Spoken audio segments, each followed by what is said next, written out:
Hello friends, कैसे हैं आप लोग। आई होप कि आप लोग अच्छे होंगे। चलिए आज आरआरबी एनटीपीसी का सेट नंबर 3 लगाते हैं जो 28/3/2016 को पूछा गया है थर्ड शिफ्ट में।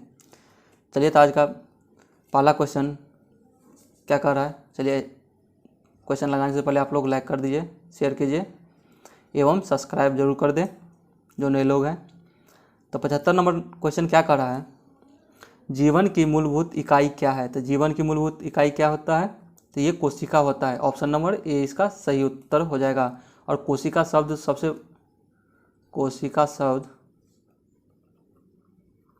सर्वप्रथम किसने दिया था, तो ये रॉबर्ट हुक ने दिया था। रॉबर्ट हुक कब दिया था, तो 1665 में दिया था। चलिए अगला क्वेश्चन देखते हैं। 76 नंबर क्वेश्चन देखिए, निम्नलिखित में से कौन सा न्यूनतम छिद्र युक्त है। तो कौन सा सबसे न्यूनतम छिद्र युक्त होता है, कौन सा मिट्टी, तो इसका सही उत्तर क्या जाएगा, चिकनी मिट्टी। ऑप्शन नंबर सी, ये सबसे कम छिद्र युक्त होता है। चलिए 77 नंबर क्वेश्चन का पढ़ने का कोई ज़रूरत नहीं है। चलिए 78 नंबर क्वेश्चन देखिए, क्या कहा, चाणक्य का एक अन्य नाम था। तो चाणक्य का एक अन्य नाम क्या था, तो इसका अन्य नाम एक विष्णुगुप्त। इसी को चाणक्य को ही विष्णुगुप्त कहा जाता है, कौटिल्य भी कहा जाता है। और चाणक्य कौन थे, तो चंद्रगुप्त मौर्य के प्रधानमंत्री थे। चाणक्य द्वारा लिखित पुस्तक अर्थशास्त्र है जिनका संबंध किससे है, तो राजनीति से है। चलिए अगला क्वेश्चन देखते हैं। 79 नंबर क्वेश्चन देखिए, ब्रह्म समाज के संस्थापक कौन थे। तो ब्रह्म समाज के संस्थापक कौन थे, और मेरा मॉडर्न इंडिया वाला अगर वीडियो देखे होंगे तो ज़रूर ये क्वेश्चन आ जाएगा। ये सब क्वेश्चन उसमें करा चुके हैं, अगर नहीं जो देखे हैं वो ज़रूर जाके देख ले, प्ले लिस्ट में होगा वीडियो। तो ब्रह्म समाज के संस्थापक कौन थे, तो इसका सही उत्तर क्या जाएगा, राजा Ram Mohan Roy. Option number A उसका सही उत्तर हो जाएगा। और ब्रह्म समाज की स्थापना कब हुई थी, तो ये 1828 में।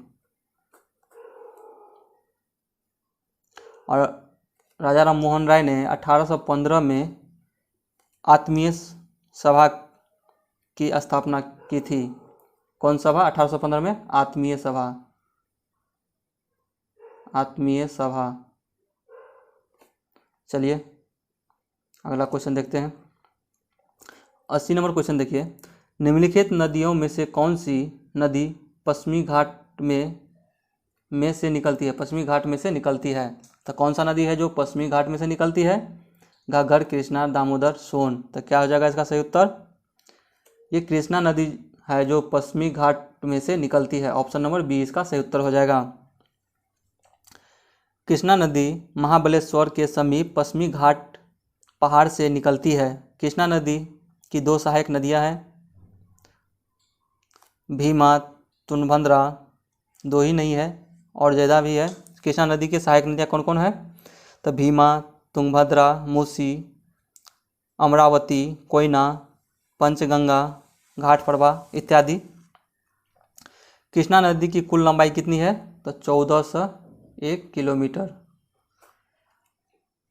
चलिए अगला क्वेश्चन देखते हैं।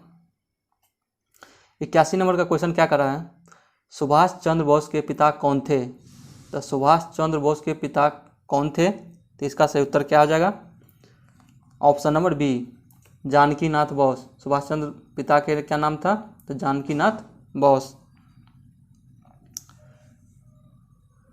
इनका जन्म कहाँ पे हुआ था, तो ओडिशा के कटक में हुआ था।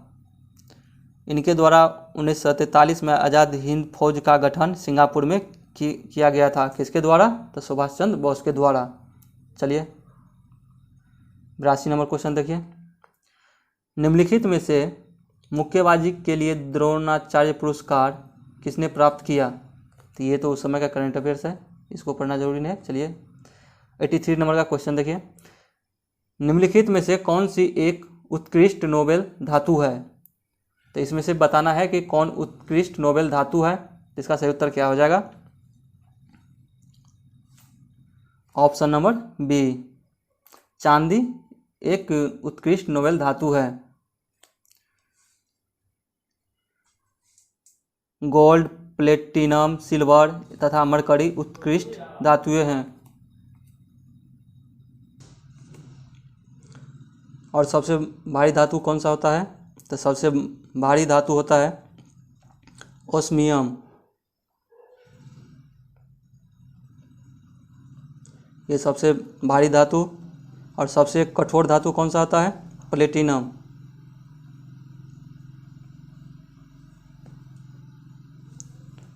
चलिए अगला क्वेश्चन देखते हैं।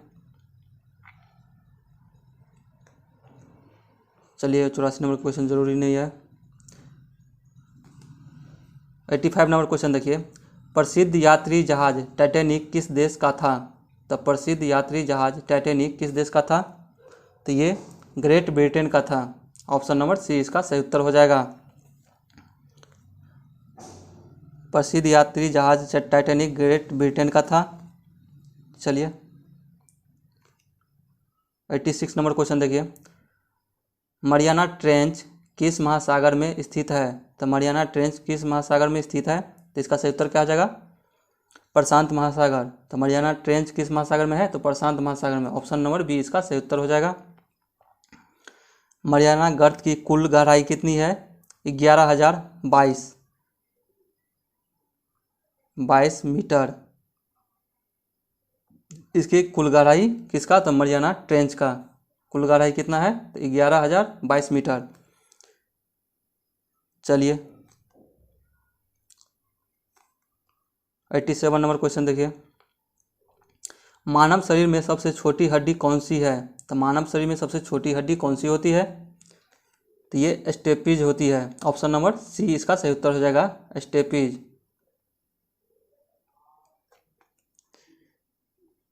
तो मानव शरीर में सबसे छोटी हड्डी स्टेपीज होती है, जो कहाँ पे पाया जाता है? तो कान में पाया जाता है। अब मानव शरीर में कुल हड्डियों की संख्या कितनी होती है? तो 206। और बाल्यावस्था में कुल हड्डियों की संख्या कितनी होती है? तो 300 के लगभग, कहीं कहीं पे 208 भी दिया जाता है। शरीर की सबसे बड़ी हड्डी फीमर है, जो जांघ की हड्डी होती है। चलिए फीमर जो कहाँ की हड्डी होता है? जांघ की। चलिए अगला क्वेश्चन देखते हैं। 88 नंबर क्वेश्चन क्या कह रहा है, पीछे की ओर उड़ने वाला एकमात्र पक्षी कौन सा है? तो पीछे की ओर उड़ने वाला एकमात्र पक्षी कौन सा है? तो ये humming bird. Option number A इसका सही उत्तर हो जाएगा। कीवी न्यूजीलैंड का राष्ट्रीय पक्षी है। ये कीवी न्यूजीलैंड का राष्ट्रीय पक्षी है। राष्ट्रीय पक्षी।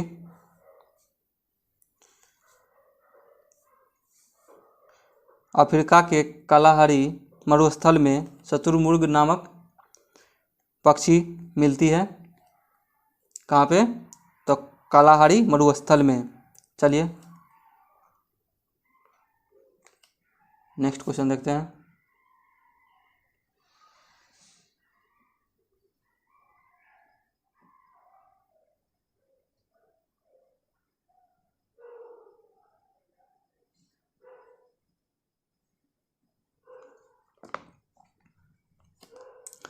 चलिए 89 नंबर क्वेश्चन क्या कर रहा है, ऑक्टोपस के खून का रंग कैसा होता है? तो ऑक्टोपस के खून का रंग कैसा होता है? तो इसका सही उत्तर क्या हो जाएगा? ऑप्शन नंबर बी, नीला होता है। ऑक्टोपस के खून का रंग कैसा होता है? तो नीला होता है। 90 नंबर क्वेश्चन को देखिए, ऑस्ट्रेलिया का सबसे अधिक घनी आबादी वाला शहर कौन सा है? तो ऑस्ट्रेलिया का सबसे अधिक घनी आबादी वाला शहर कौन सा है? तो ये सिडनी है। Option number B. और ये सिडनी कौन नदी के किनारे है? तो डार्लिंग नदी के किनारे। चलिए 91 क्वेश्चन देखिए, भारतीय विज्ञान संस्थान कहाँ पर स्थित है? तो भारतीय विज्ञान संस्थान कहाँ पर स्थित है? तो ये बेंगलुरु में स्थित है। ऑप्शन नंबर बी इसका सही उत्तर हो जाएगा। और रमन अनुसंधान केंद्र कहाँ पे है? तो ये बेंगलुरु में है। भारतीय खगोल संस्थान कहाँ पर है? ये भी बेंगलुरु में है। और भारतीय दलहन शोध संस्थान कहाँ पे है? तो ये कानपुर में है। भारतीय चीनी तकनीकी संस्थान कहाँ पर है? तो ये कानपुर। भारतीय भू चुंबकीय संस्थान कहाँ पर है? तो ये मुंबई में है। केंद्रीय चमड़ा अनुसंधान कहाँ पर है? तो ये चेन्नई में है। चलिए 92 नंबर क्वेश्चन क्या कर रहा है? निम्नलिखित में कौन सा खेल ओलंपिक खेल में से हटा दिया गया है? तो कौन सा खेल जो ओलंपिक खेल में से हटा दिया गया है? तो कौन सा खेल है? तो ये बेसबॉल है। बेसबॉल को क्या किया है? तो ओलंपिक में से हटा दिया गया है बेसबॉल। चलिए 93 नंबर क्वेश्चन क्या कर रहा है? कंप्यूटर के संदर्भ में लेन का तात्पर्य क्या है? तो कंप्यूटर के संदर्भ में लेन का तात्पर्य क्या है? तो इसका सही उत्तर क्या हो जाएगा? Local area network. Option number B इसका सही उत्तर हो जाएगा। Local area network.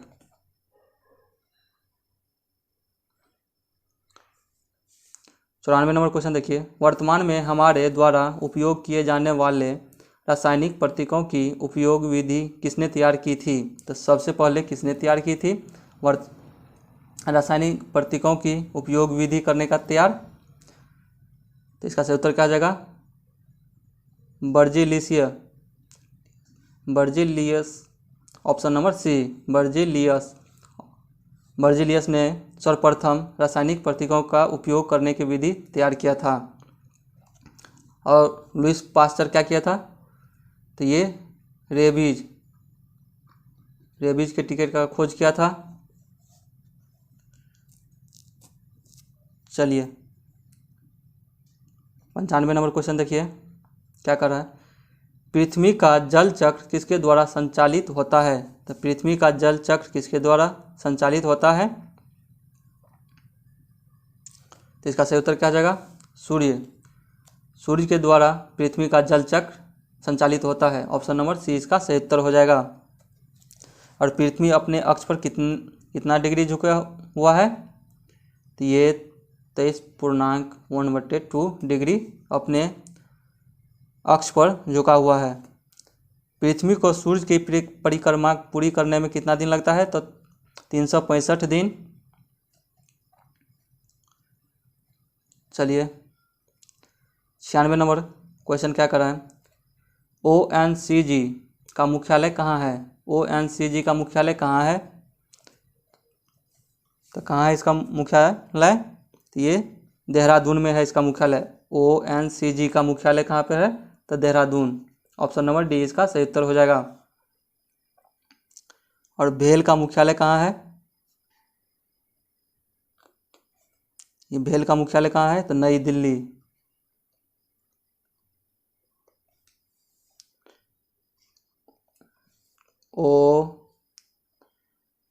OIOC इसका मुख्यालय कहाँ है? तो ये कोलकाता है। IOC का नहीं, इसका क्या है? इसका भी नई दिल्ली है।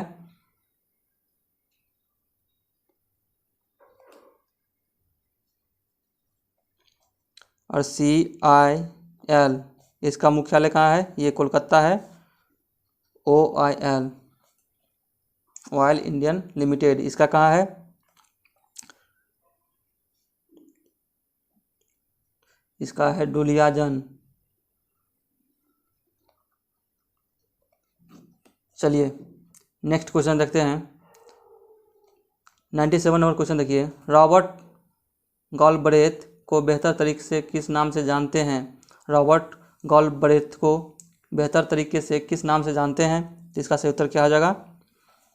Option number D JK Rowling. JK Rowling के नाम से जाना जाता है। कौन? तो रॉबर्ट गॉलब्रेथ। 98 नंबर क्वेश्चन देखिए, थॉमस कप किस खेल से जुड़ा है? तो थॉमस कप किस खेल से जुड़ा है? तो इसका सही उत्तर क्या आ जाएगा? बैडमिंटन। बैडमिंटन। थॉमस कप किससे जुड़ा है? तो बैडमिंटन से। ऑप्शन नंबर बी इसका सही उत्तर हो जाएगा। और कौन कौन कप होता है जो बैडमिंटन से जुड़ा होता है? एक होता है नारंग कप, अमृत दीवान,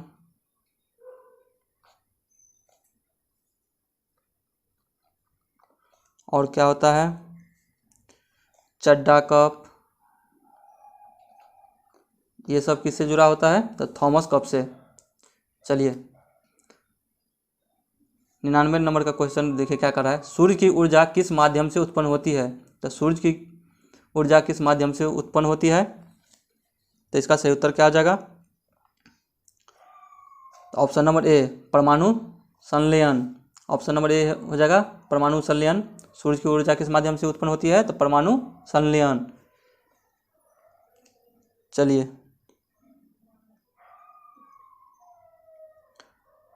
100 नंबर क्वेश्चन क्या कर रहा है। निम्नलिखित में से कौन सा शहर वास्तुकला की दृष्टि से नियोजित शहर है? तो वास्तुकला की दृष्टि से नियोजित शहर है यानी सबसे नया शहर कौन सा है? तो क्या हो जाएगा? चंडीगढ़। ऑप्शन नंबर डी इसका सही उत्तर हो जाएगा। वास्तुकला की दृष्टि से नियोजित शहर कौन सा है? तो चंडीगढ़। चलिए 101 नंबर क्वेश्चन क्या कर रहा है।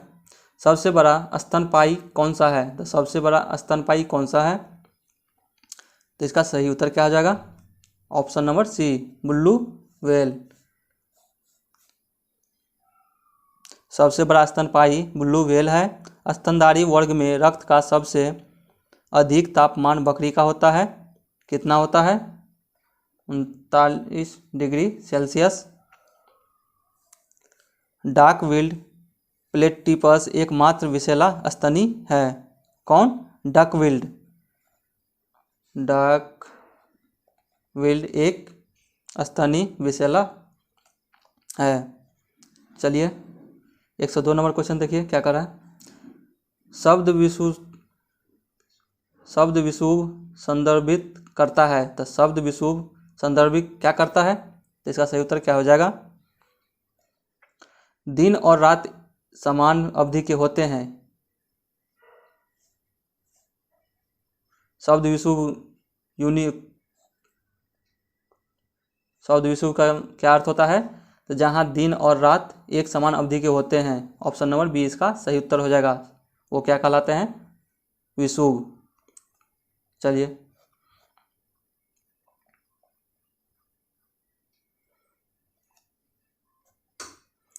103 नंबर क्वेश्चन क्या कर रहा है। पारिस्थितिकी तंत्र की संकल्पना को किसने परिभाषित किया था? तो पारिस्थितिकी तंत्र की संकल्पना को किसने परिभाषित किया था? तो इसका सही उत्तर क्या आ जाएगा? Arthur Tansley. Option number A इसका सही उत्तर हो जाएगा आर्थर टांसले। चलिए नेक्स्ट क्वेश्चन देखिए 104 नंबर क्वेश्चन क्या कर रहा है। दुनिया में बोली जाने वाली दूसरी सबसे बड़ी भाषा कौन सी है? तो दुनिया में बोली जाने वाली दूसरी सबसे बड़ी भाषा यानी पहले के जो सबसे ज़्यादा बोला जाता है उसके बाद जो सबसे ज़्यादा बोला जाता है उसको पूछ रहा है। तो दुनिया में बोली जाने वाली दूसरी सबसे बड़ी भाषा कौन सी है? तो इसका सही उत्तर क्या आ जाएगा? Option number B Spanish.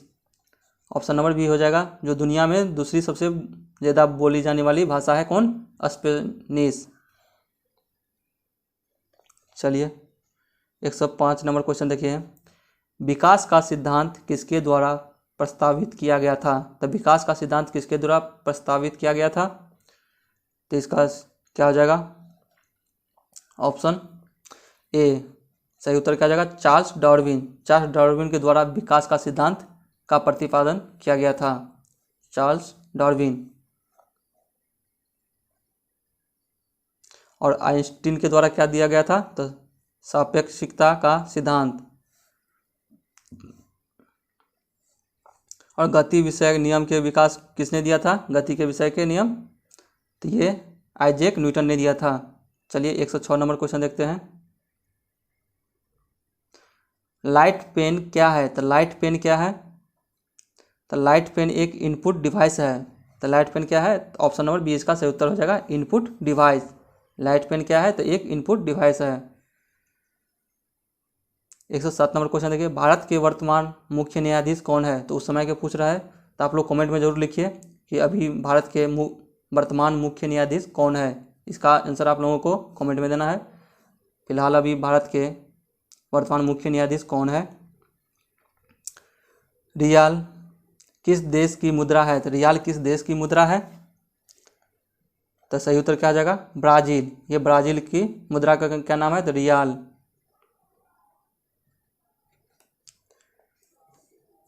और चीन की मुद्रा का क्या नाम है? युआन।